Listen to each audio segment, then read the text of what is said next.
Psaume chapitre 7. Complainte de David, chantée à l'Éternel au sujet de Couche benjamite. Éternel mon Dieu, je cherche en toi mon refuge. Sauve-moi de tous mes persécuteurs et délivre-moi, afin qu'ils ne me déchirent pas comme un lion qui dévore sans que personne vienne au secours.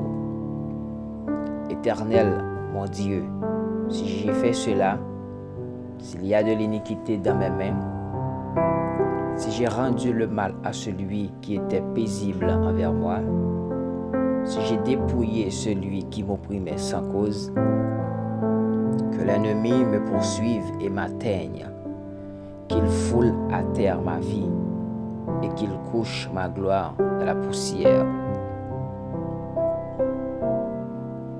Lève-toi, ô Éternel, dans ta colère. Lève-toi contre la fureur de mes adversaires. Réveille-toi pour me secourir.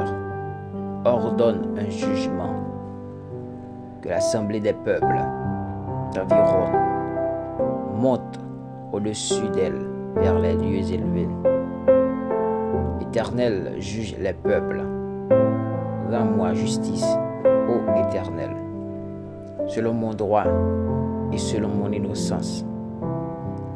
Mets un terme à la malice des méchants et affermis le juste, toi qui sondes les cœurs et les reins.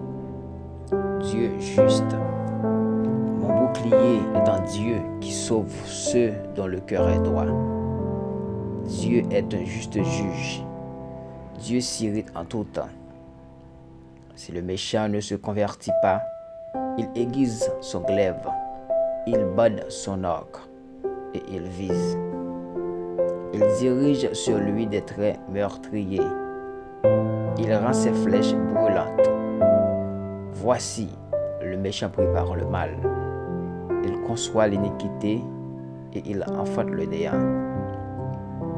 Il ouvre une fosse, il la creuse et il tombe dans la fosse qu'il a faite. Son iniquité retombe sur sa tête et sa violence redescend sur son front. Je louerai l'Éternel à cause de sa justice. Je chanterai le nom de l'Éternel du Très-Haut. Psaume chapitre 8. Au chef des chantres, sur la guétite, psaume de David. Éternel, notre Seigneur, que ton nom est magnifique sur toute la terre. Ta majesté s'élève au-dessus des cieux. Par la bouche des enfants et de ceux qui sont à la mamelle, tu as fondé ta gloire. Pour confondre tes adversaires, pour imposer silence à l'ennemi et aux vindicatifs. Quand je contemple les cieux, ouvrage de tes mains, la lune et les étoiles que tu as créées, qu'est-ce que l'homme pour que tu te souviennes de lui, et le Fils de l'homme pour que tu prennes garde à lui? Tu l'as fait de peu inférieur à Dieu, et tu l'as couronné de gloire et de magnificence. Tu lui as donné la domination sur les œuvres de tes mains.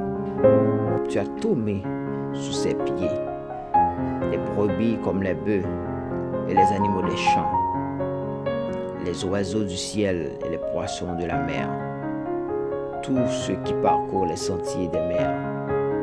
Éternel, notre Seigneur,